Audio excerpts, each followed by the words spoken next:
So I was gonna make a joke about why Hills is out today, but he's in Bozeman, Montana, and even I have limits on how much I'm gonna kick a guy while he's down. So today we're gonna talk about everyone's favorite topic in real estate and lending, appraisals.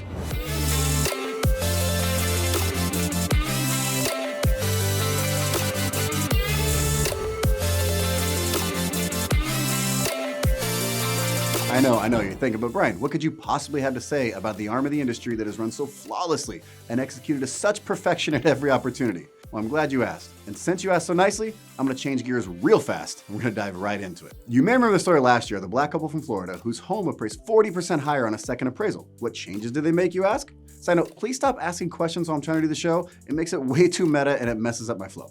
So, did they add a bedroom? Did they remodel their kitchen? Did they literally roof their house in solid gold? Did they move out of Florida completely? I would have given the best value. So close. While they didn't get around to doing any of those things, the one and only change they made for the second appraisal was removing the photos of the black relatives from their house before the appraiser showed up. So I thought that most likely it would make a difference if I took down the family pictures that we had in the home and, basically any markers that there were African Americans living in the house. 40% more in value. Think about that for a second. So yes, there could have been other factors, such as the first appraiser just being awful, not putting in the required effort to complete their job to standard, or maybe the second appraiser was totally off and overvalued the house. For sure, the optics aren't good, but we don't have enough information to make any informed opinions on this. Or do we? So exploring the issue of appraisal bias is difficult because so much of the information is anecdotal. The stories you hear from homeowners like the ones before tend to be one-offs, and there aren't any transparent ways to see how many complaints have been actually filed with housing regulators. Housing and Urban Development has notoriously declined to provide the number of complaints they receive about appraisers violating the Fair Housing Act, even to large, reputable publications like Housing Wire. So thankfully, Freddie Mac has come to the rescue. They just published a report showing the differences in appraised price and sales price to a data set of 12 million appraisals between 2015 and 2020.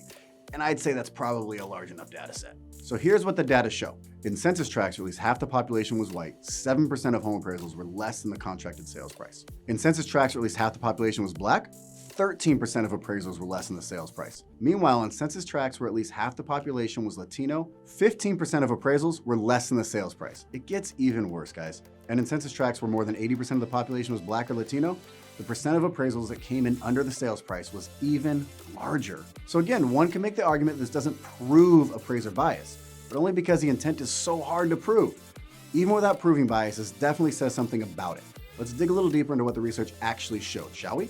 We shall, because the camera's pointing at me, not you. And I just said we're gonna do it. Also, I wrote the script, so I kind of know what's gonna come next. And this is actually what comes next. You know what, let's stop arguing about this and we're gonna move on. We're getting too meta again. Freddie's research showed that the average distance between a home and the comps is substantially smaller when the property is in a minority tract than when it is in a majority tract. Think about that for a second. Put yourself in the shoes of an appraiser. The purchase price on a house is $350,000. The first three comps I pulled don't quite support the sales price. Do I keep looking, or do I stop here and just phone it in? Are these the best comps available, or are they just the first three I pulled? The data seems to show that those questions are asked less and less in minority communities opposed to white. Further, appraised values in minority tracts tend to fall toward the lower end of the comp value even when they do meet value. So even when they come in supporting the sales price, they tend not to receive the due value based on comparative comps. So what does this show and what do we do? We're all aware of the issues that we have around the barriers of entry to become an appraiser and how that has drastically stamped down open competition, driven up prices, and as the data we just gone over show, sacrificed quality. If you're not aware, in order to become a licensed appraiser, at least in Washington State, you have to have a 4-year degree and complete a 2-year apprenticeship. So put yourself in that position. Are you gonna spend 2 years training your competition to come in and take business from you?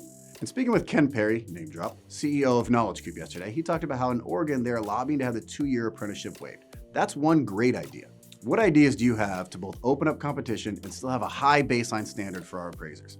As we open the industry to more and more qualified people, disparities like the ones we spoke about today should commensurately diminish. So this is a hard topic for me to talk about today. It's probably uncomfortable to hear, but talking about reality shouldn't stop just because it's uncomfortable. So let's talk in the comments. This conversation is way too important for us to let it die. I want to hear what you got to say.